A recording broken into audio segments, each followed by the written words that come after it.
যেই দল বা যেই জোট বলছে যে আপনাদেরকে তারা জয় হইলে ভোট দিতে দিবে না, আপনাদেরকে তারা জয় হইলে আমাদের মা বোনদেরকে বাসার বাইরে যেতে দিবে না, তাদেরকেও কিন্তু রাজনীতি বন্ধ করে দেওয়ার ব্যবস্থা আমরা করতে চাই না। কেউ যখন বলে, এই এলাকার একটা ক্যান্ডিডেট যখন বলে ভোটের অধিকার আর রাখবে না, এই কথা আমার পছন্দ হয় না।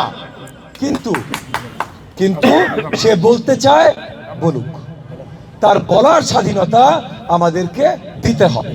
তারা যেন আগামীর বাংলাদেশে নির্ভয়ে তাদের পুরো নাগরিক অধিকার শুদ্ধ আগামী বাংলাদেশে যেন তারা বসবাস করতে পারে, সেই ব্যবস্থা আমাদের সকলের দায়িত্ব। একটা কথা আপনাদেরকে বলি, আজকে যেই দল বা যেই জোট বলছে যে আপনাদেরকে তারা জয় হইলে ভোট দিতে দিবে না, আপনাদেরকে তারা জয় হইলে আমাদের মা বোনদেরকে বাসার বাইরে যেতে দিবে না, তাদেরকেও কিন্তু রাজনীতি বন্ধ করে দেওয়ার ব্যবস্থা আমরা করতে চাই না।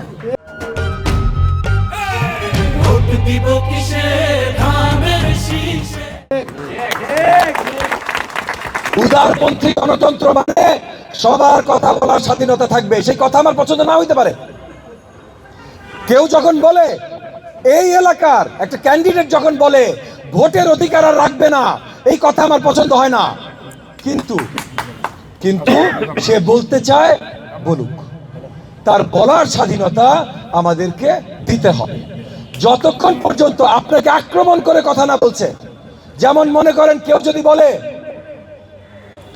মন্দির ভেঙে দাও, মাজার ভেঙে দাও, দরগা ভেঙে দাও, চুরমার করে দাও, এইটা আক্রমণাত্মক বাণী, হেট স্পিচ, এইটা আমরা মেনে নিব না। তবে দুঃখের সাথে বলতে হয়, ভাই, অত্র এলাকা ক্যান্ডিডেট আছেন, তাদের মুখ দিয়ে এই ধরনের কথা পরিষ্কার 5ই আগস্টের পর আমরা শুনেছি। যারা এখন বলছে যে তারা নিজেরা মাজার পাহারা দেবেন, বাংলায় একটা কথা আছে, শেয়ালের কাছে মুরগি বর্গা দেয়া। এরা হলো এই জাতীয় লোকজন, এদের কথা বিশ্বাস করা অত্যন্ত মুশকিল। তাই এগেন যেটা বলছিলাম যে আমরা একটা সংকটপূর্ণ মুহূর্তে আছি।